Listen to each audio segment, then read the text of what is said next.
All right, perfect. Yes. So let's start with the first educational content concept-wise video.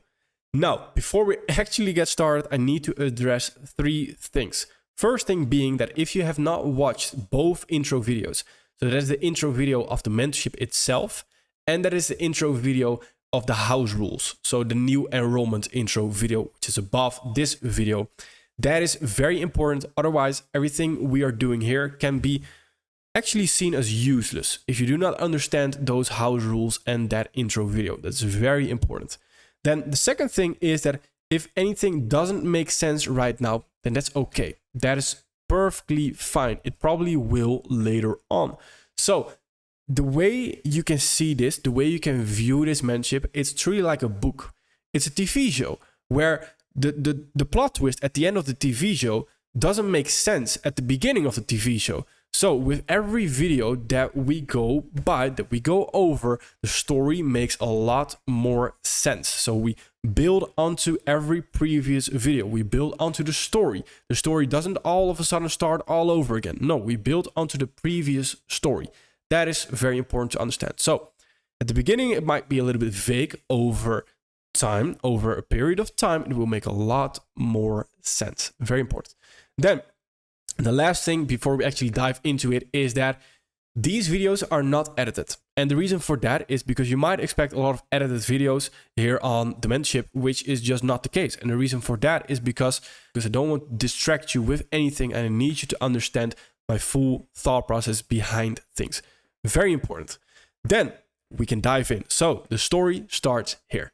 All right, now the story starts with PD arrays, premium and discount arrays. I already assume right here that you have some basic knowledge on certain PD arrays. Doesn't have to be advanced, extreme knowledge, just basic knowledge of PD arrays.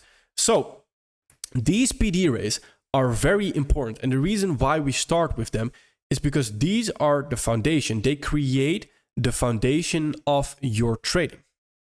So if we state them and we state the foundational levels, that if you understand these foundational levels, you can be a profitable trader.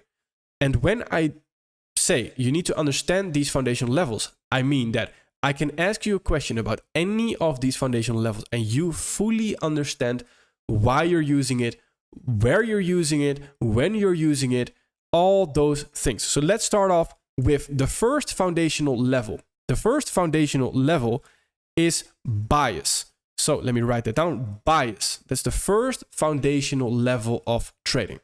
Then the second level is narrative. Then the third level is boundary. That boundary is in brackets context right there. Why is that context? Again, that will make a lot more sense in a later video. So in one of the next videos, that will make a lot more sense on why that is boundary, why that is context, etc. Then also a part of that is a target. So that is the next foundational level, and that is also part of your context. So the boundary and a target are what we call a context. That context will make a lot more sense again later on. Then the next thing is entry pattern. That's the next foundational level that we need to understand in order to get to a trade ID. Then the last thing is risk management. Now, these are the foundational levels. These foundational levels are there to guide you. If you can understand those, they are there to guide you to a profitable trade ID. So once you get to a profitable trade ID, the way you can get there is through foundational levels. So if we understand bias, all right, on to the next one. Narrative, we understand it. All right, on to the boundary, we understand it. All right, onto the target. We understand it. Perfect. Entry pattern, then the risk management. That leads to a profitable trade ID. Of course, we will also take losses, so this can also lead sometimes to an unprofitable trade ID. It is what it is. Overall, over a longer period of time, we will be profitable. Now, right here, these are the things that lead you to that trade ID. And the reason why I emphasize on that so much is because this is extremely important to understand. The basics is what we want to master. And this is what we need to understand in order for us to actually get to a trading plan, because a lot of people don't know where to start. This is where you start. And again, above these foundational levels, you can understand them by understanding the PD arrays. So the PD arrays, they are there to create the story of price. So these foundation levels are all the things you need to successfully trade. They create the story of price. So what are the PD arrays that we need to actually understand? Well, the first PD array that we actually need to understand is a breaker block. Then the second one is a mitigation block. Then we have an order block. Then we have swing points. And when I say swing points, I'm referring to a swing high and a swing low. So then the fifth one is a previous X low or previous X high, and a previous X low. What I mean with this is this can be a previous month's high, previous month's low, can be a previous week's high, can be a previous week's low. Any candle on any time frame you can think of. And when I'm referring to any time frame, I'm referring to the time frames that we have in the top left, which we'll dive into more as well later on in a different video. So previous X high can be previous day low, can also be 4 hour, previous 4 hour candle high, previous 4 hour candle low. This is not a newly added, but if you've watched previous enrollments, so for the members that have already been here before, then you know that this is added sort of quote unquote new. And the reason for that is because this is part of context usually, and part of a target, part of a boundary, part of an intermediate term high, intermediate term low. Now, what I just said about the context boundary, that won't make sense if this is your first time watching this and if this is your first enrollment. So don't worry, that will make a lot of sense later on. So the last one is, of course, fair value gaps, the beauty of it all. Now, right here, we need to understand these different PD arrays and why we use them and how we use them. So every PD array has a different function in the market. The way the market functions is the market either delivers towards fair value or is taking some kind of liquidity. That probably won't make a lot of sense right now, but that is how the market functions overall. That is a general rule of thumb that we use on how the market functions. That will make a lot more sense once I explain the different PD arrays. So let's start off with a breaker. Because when we move from a leg lower, so when I refer to a leg, it's just one leg lower. Very visually, how can we see the legs right here? We have one leg lower, one leg higher, one leg lower. So when I refer to a leg, then this is basically the leg lower that I'm currently referring to. So this leg lower right there, this is the current leg that I'm referring to.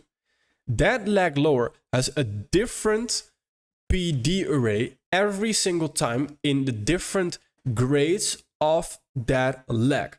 What I mean by that is that a leg starts off with a breaker block. Then there is a mitigation block. Then there is an order block. In between them, there are swing points, previous X high, previous X low, fair value gaps, etc. But the first three, they are in the right order. So right here, the first reversal point is always a breaker block. That's always what we want to ideally use, a breaker block. Again, a breaker block, how can we visually see it? It's just very simply following the lines, following the legs that we just mentioned, and then the last leg higher right there gets violated, and that turns into a bearish leg. Then that bearish leg creates this last down move before the up move right there, creates the breaker block. So again, I already assume you have some kind of previous knowledge on PD arrays. I'll still touch on it right here on how I view them, what the actual breaker is, but I still assume that. So right here, we can see that we are moving higher overall. Now, where the reversal, etc. happens currently, all things that currently is not relevant. That's things we will go into. So again, remember the stories part that we talked about. We have this move higher. Then that move higher creates this swing high that is sitting right there, this swing high. That swing high creates a move lower. That swing high creates this swing low, which is just, again, we just move higher. So we're overall just moving higher right there. Now this swing high is important right now. Only after the fact. At this moment in time, once we're just moving higher, it's really not that important. Because again, right now we would just expect higher prices, right? Overall, just very basic, looking at where's price going, is moving higher. All right, perfect. Then we have this swing low right there. So we have this last down move before this up move. Once we violate that, or we start to violate that, then this whole area, once we start disrespecting everything that is in the bullish side right here in this gray area, disrespecting might not make sense right now, will make sense later on in a different video. Once we start disrespecting that, and as a general rule of thumb, once we start delivering below this low, below that swing low, that is when we have a breaker. This breaker right now is what you can just simply see as a resistance area. It's where you would expect lower prices from. So this is where, this is the first PD rate, this is the first premium array, because again, a premium array is when we're looking at bearish prices, we're looking at premium arrays. When we're looking at bullish prices, we're looking at discount arrays. So this right there is our premium array that we are expecting lower prices from. That is our breaker block. Now, after that, we deliver lower, and then after that, we create a mitigation block. The mitigation block is actually this full up move right there. So the way I want you to see a mitigation block is, again, very simply looking at the overall structure. And I don't really mean current market structure. I just mean the overall structure of how the market is presenting. So almost as if you're looking at a line chart. So if you were to put on a line chart, this is exactly how I want you to view the current market. And the reason for that is, again, and we can get more specific with that overall later on as well, is because it makes the PD rays a lot more easier to visualize, especially the breaker block and the mitigation block. Once we are diving into order block, swing points, previous X high, previous X low, fair value gaps, it's a different story. But for breaker blocks and mitigation block, you can almost use the line chart right there to view them. So what I mean with a mitigation block comes after a breaker block. So we first have a breaker block. Now again, the order of this is good to know. Will it be super relevant later on in the story, in the overall story of this mentorship? Not really. So don't force the ID, because I can already see it happening, that don't force the ID that there absolutely needs to be a clear breaker block before we get a mitigation block. Otherwise, RU set is not valid. No, don't do that. So if there is a breaker block, just visually, all right, there's some kind of a breaker block and we have mitigation block, perfect. As general rule of thumb, they go in the right order. That's important. Now, a mitigation block is just the last leg higher before we move lower. If it's a bearish mitigation block, so a premium array again. The way I visually want you to see this is that we have this breaker that is being created right there. Then we have a move higher back into the breaker or whatever it is right there. And then we follow through lower. So essentially what the mitigation block itself is a move lower, move higher, move lower. This creates a mitigation block. So every move lower right there creates what? A new mitigation block overall. Now, that is very similar to an actual order block. There's only a slight difference. Where the breaker block can only happen once right here. The breaker block happens at the beginning of the reversal, at the first reversal area. That's your breaker block. Everything afterwards is a mitigation block or an order block. So a mitigation block is where we can have any candle on the upside right there. So if we're bearish, we're waiting for a premium ray. These up candles right there you're seeing can also have a down candle in the middle of them, where an order block can only have consecutive up candles for a bearish order block. So what does that look like? Well, if we skip price a little bit, then we see these two up candles that we have right there. That is not a mitigation block. Why not? Because it's two consecutive up candles. If it was two consecutive up candles or not consecutive, and there was within those two up candles, in between them, there was a down candle, that low would have been considered a mitigation block right there instead of an order block. So you can see the difference where these are two up candles. Doesn't have to be two, as long as it's up candles. These right there are not consecutive, not all of them are consecutive up candles before we get the down move overall. So that is considered a mitigation block. Now, these two candles at the top right there, you can probably tell the difference right now. That is an order block right there. But overall, if we already have this, then you don't need to redefine it. You don't need to refine this to a mitigation block. And inside that mitigation block, we have this order block right there. It's not necessary to do. So that is a breaker block, mitigation block, order block. Again, if that doesn't make a lot of sense right now, perfectly fine. It will make a lot of sense later on. So right now, we follow through on price. So we continue lower and we are creating more order blocks.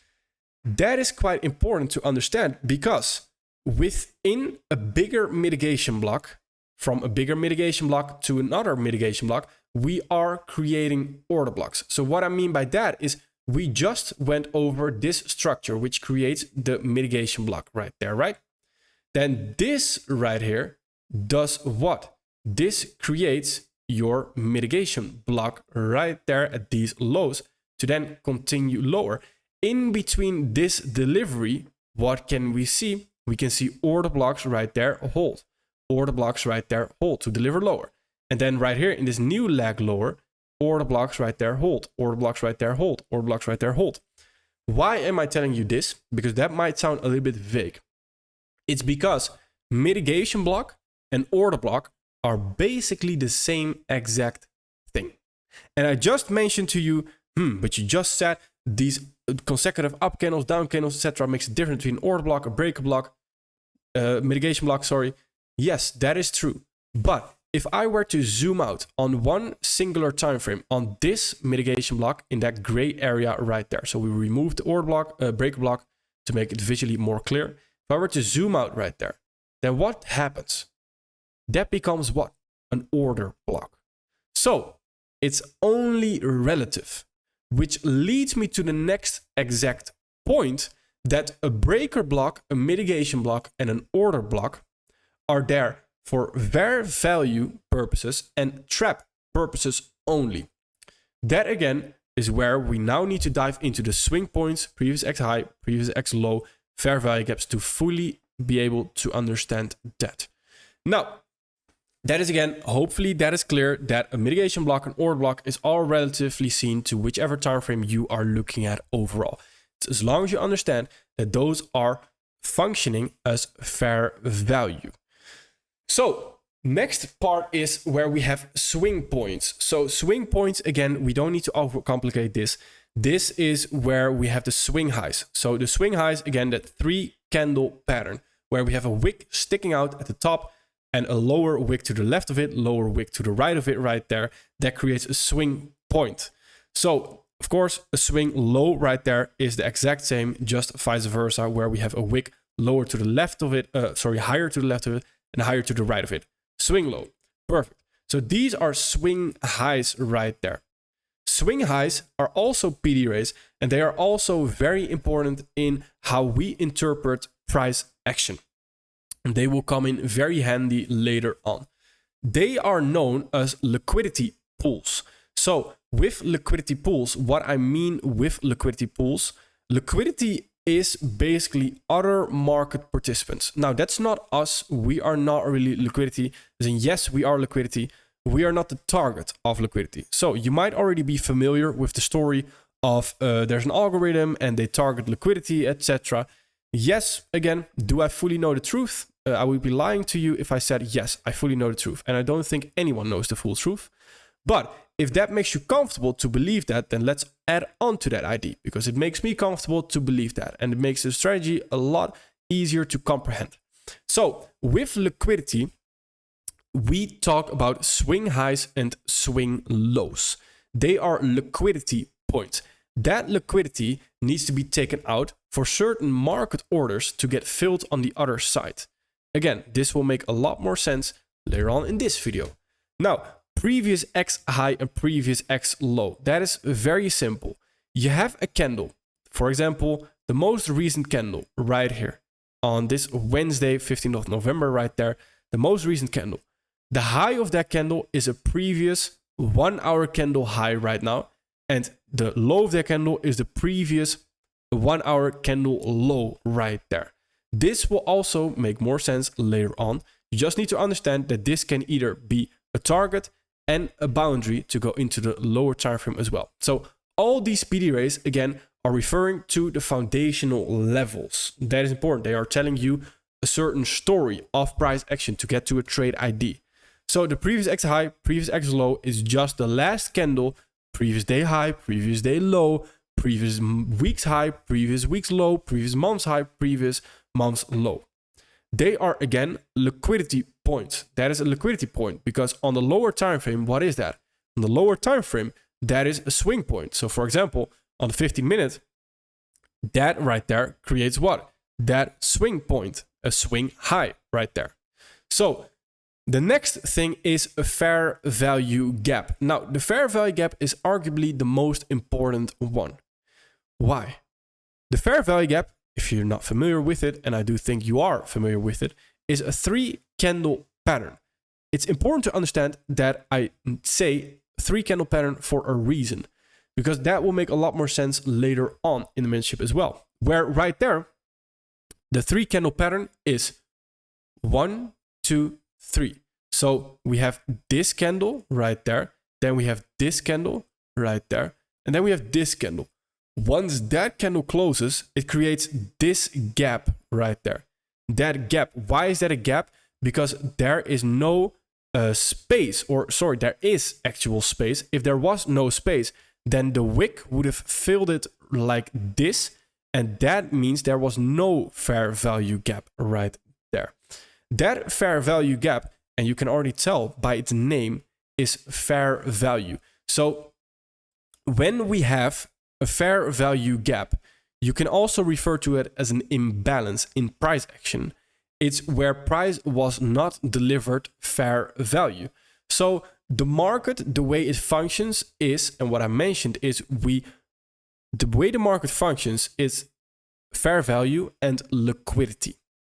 So liquidity, as in we need liquidity, we need market participants to actually move the price. So huge institutions move the price, but also huge institutions get taken out.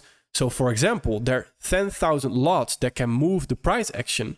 They get taken out to then get filled by another huge institution that is a little bit stronger, that took their liquidity to then move the price action in their preferred destination. Then to keep the market fair and to keep the market sort of in balance, there is fair value gaps.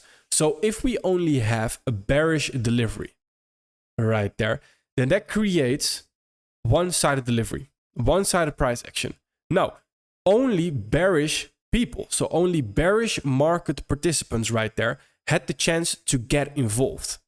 So in order to create a fair value of price, in order to also say, hey, okay, we also need some buyers to offer fair value, to also give them a potential chance to get involved. We need to retrace back into those imbalances, which are the fair value gaps, to offer a fair value to bullish market participants, to also let them potentially give them the opportunity to get involved. That is very important to understand. Again, the full mechanics behind it, etc. Do you need to understand them 100% detailed? No, absolutely not. But it will make the why and why we do things right here and how we do things, it will make a lot more sense. So overall, this doesn't make a lot of sense. Then maybe come back later on inside the mentorship, inside this enrollment. Once you've already finished the enrollment, for example, then this will probably make a lot more sense as well. Now, that is important to understand about fair value gaps. And it's the same for the bullish side. So once we have bullish price action right there, then there were only bullish market participants. So only bullish market participants got the chance to get involved. Is that very fair? No, so it's not very fair value. So right there, we also need to give the chance to bearish market participants to potentially get involved. All right, they had the chance. Now we can continue higher. Now, that is important to understand. The reason why is because that leads me to the next point, which is liquidity plus fair value for a breaker block. So a breaker block consists of liquidity plus fair value. Then the mitigation block consists of fair value points.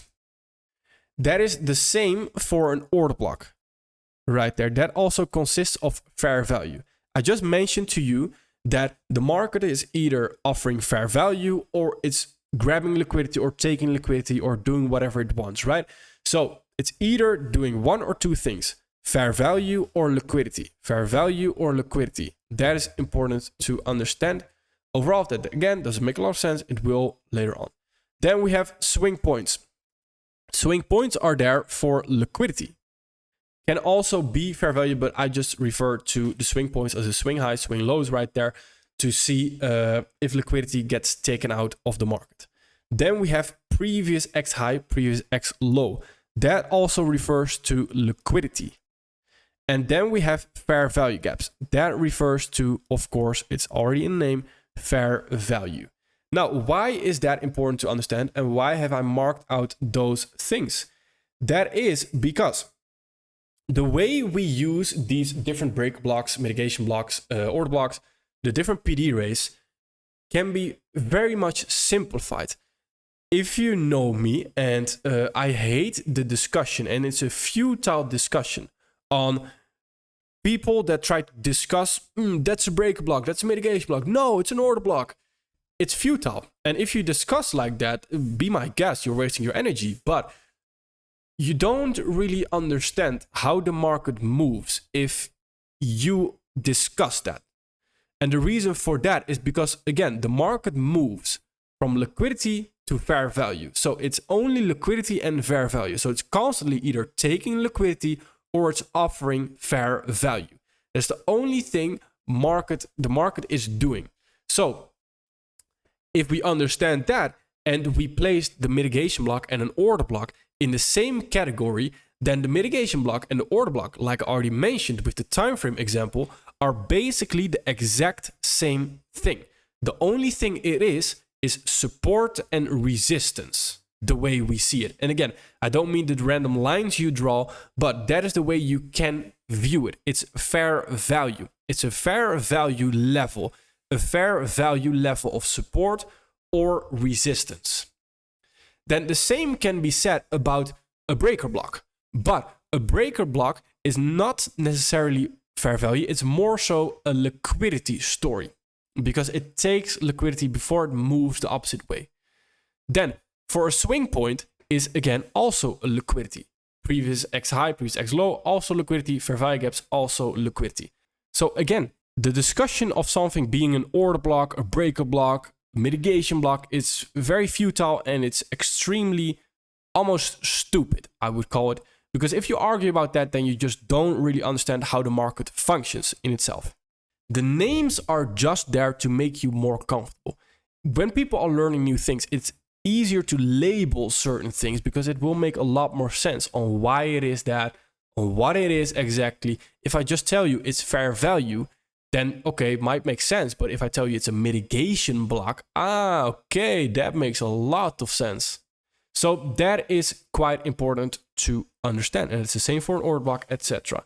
So again, it's easier to give something a name instead of just saying it's support and resistance, for example. Now, these liquidity and these fair value things, so the two things that makes the market move, they are telling us, through the PD rays as well, where price has no reason to return back to. As in, where was fair value already in the market and where are people trapped that shouldn't be released? So if we tell the full story, then the full story here for a liquidity wise is that right here, if we understand that people are getting trapped through liquidity, is that right there, this high, that high is where people, huge institutions, have their breakout order. As in, there's a buy stop above that high right there before the market reverses potentially, which they don't know, of course. So the way they view the market is through this lens right there, where they place their stop loss, potentially lows like this, most recent swing lows, which is why those swing lows, those swing points are liquidity because they are stop losses, but they are also new orders. So this new order right there is above that swing high, which is a breakout order. It's a buy stop. So once it reaches above that high, there's an activation in the order, and that order activates to then continue higher to target higher prices. In the idea of if this is already moving above that high, then it should continue higher, right? Overall, because it's already showing bullish intention. After the fact, we create something like this. Now, what do you see if you look at this position tool? You see that price action here, or the price action is below our entry level. So our entry level right there, we are overall in drawdown. Now, if we understand liquidity and we want to trap these traders in order to feed our own pockets, that's what huge institutions, financial institutions think. We need to let someone else bleed to make our own bread. Right there, we need to let them sort of suffocate. We need to keep them suffocated in order for us to make profits. So we take a counter sell. And with we, I mean, for example, financial institutions. Again, this, if you don't fully understand this, it's okay as long as you understand the PDRAs that we use right here. Now, right here, the story on why we use this breaker block is because right now people are trapped right there. So ideally, where are the entries of those people above that high, which is the breaker block high? So ideally, we don't want to come back above that high right there, which we do. Why do we do that? Pay attention, because that will make a lot more sense later on. And then the next part is, all right, people are now trapped. Well, okay, perfect. Well, we have now had this huge move lower. We need to also, with that fair value gap, offer some fair value.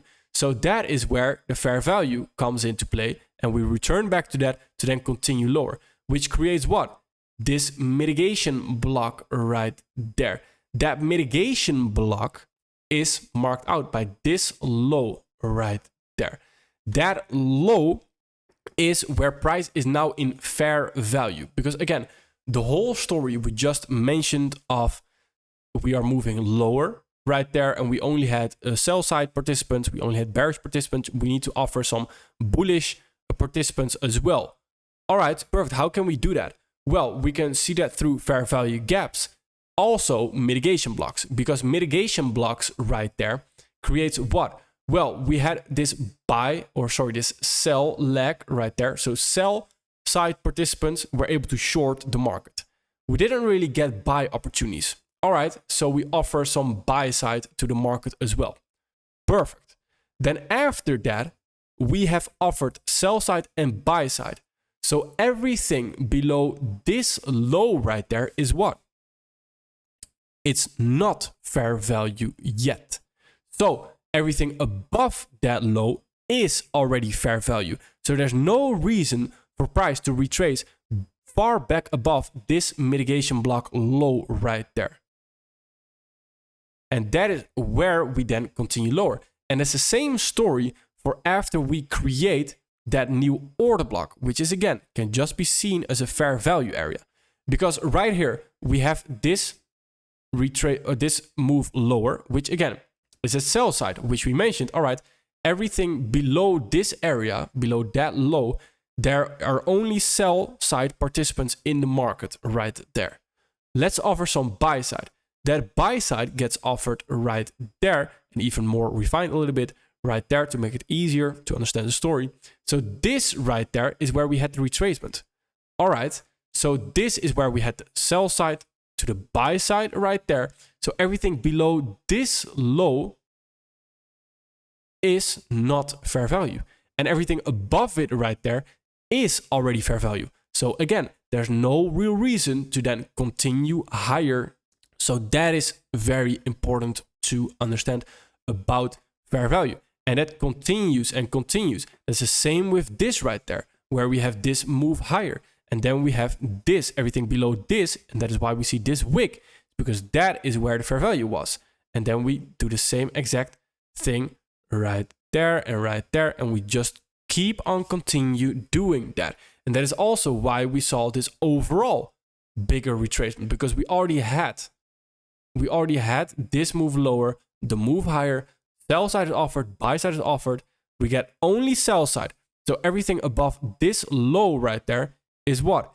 It's not fair value. Everything above it is already fair value. That is why we have the retracement right there to then continue lower overall. Now, that is the story on fair value. And that is also the story on where people are getting trapped, because above those swing highs and swing lows, people are getting trapped, like we saw with the breaker example right there. If we don't want to release people, like we mentioned right there, then we should not come back far above this high. If we have a fair value gap, then of course, that is a different story, which leads me to the next point, that if we have fair value gaps, then you can probably tell that the fair value gaps told us almost everything that we needed to know right there. Because every mitigation block and order block and breaker block was not relevant without the fair value gaps. Every PD array, the breaker block, mitigation block, and the order block needs to have a fair value gap. If it doesn't have that, it's not a PD array that we are going to use.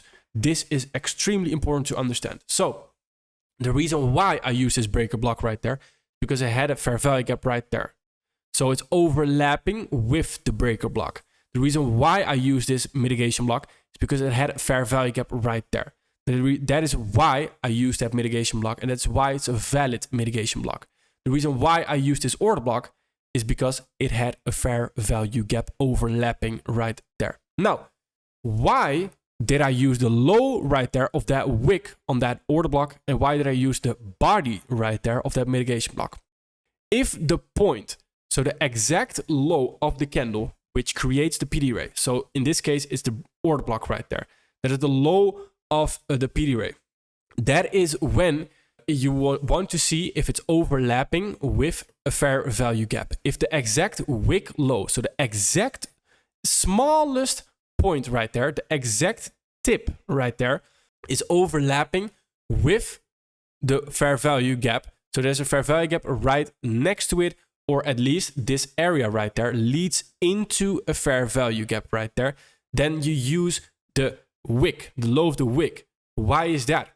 Because that leads me back to the same story of fair value. Because this low is beneath that low, we didn't offer a fair value yet. And above it, we already did. So this area is the fair value area right there. Which, if we take it a step back and we go to the mitigation block, then we can also see this low. Is that overlapping with a fair value gap? No. So this right there, this area is where price will refer to, because this area already, you could see it as, is already mitigated. So that body of the candle is what you would want to use in that situation right there. So again, these PD arrays are there to tell you the foundational story of price. These PD arrays are there for the foundational levels. And the reason why I went so in depth on the liquidity and the fair value is because if we are not trapping people and we are releasing people, for example, above this high right there, then that tells us a lot, right? That tells us where price potentially wants to trade towards next. If we already know that there was already fair value in this area right there, so we should not come back above very high, then we already know if we do come back very high right there, that tells us that we want to trade in the opposite way, most likely. So let me show you that example, that if we do that, and we can see that right here, that overall, we have now created what? We have created this mitigation block. Move lower, move higher. Nice. So this low, overlapping with the fair value gap, creates what? A mitigation block. So this is the area where you would, at maximum, expect lower prices from. If that doesn't happen right there, then now we have already offered fair value right there. So what is price doing there? It's doing nothing else but seeking liquidity right now, because we've already offered fair value. And again, if we are not offering fair value, we are taking liquidity. If we are not taking liquidity, we are offering fair value. So again, the market is doing one of two things: liquidity, fair value, liquidity, fair value, fair value, liquidity, fair value, liquidity. Either one of those two things. So right here, now what would you do? Okay, this is interesting, because right now there's no reason to come back above, because all this below this was considered not fair value. Everything above that low is already fair value. So there's no reason to come back above it very far. Maybe a sting into it, nothing more than that. So now the target would be, all right, well, what is the liquidity? The liquidity is these highs right there, which then overall does what? That creates then eventually your new potential breaker block. Now, again, if this doesn't make a lot of sense right now, then it is perfectly fine. It will make a lot more sense, hopefully, later on in mentorship. I can guarantee you that definitely. The thing I need you to understand from this video is why we use them for liquidity and fair value purposes. The next thing is where to use them, what are they, what to mark out, the overlapping part, and what makes it a valid PD array. Because for every valid PD array right there, we needed to have a fair value gap. That was the most important part.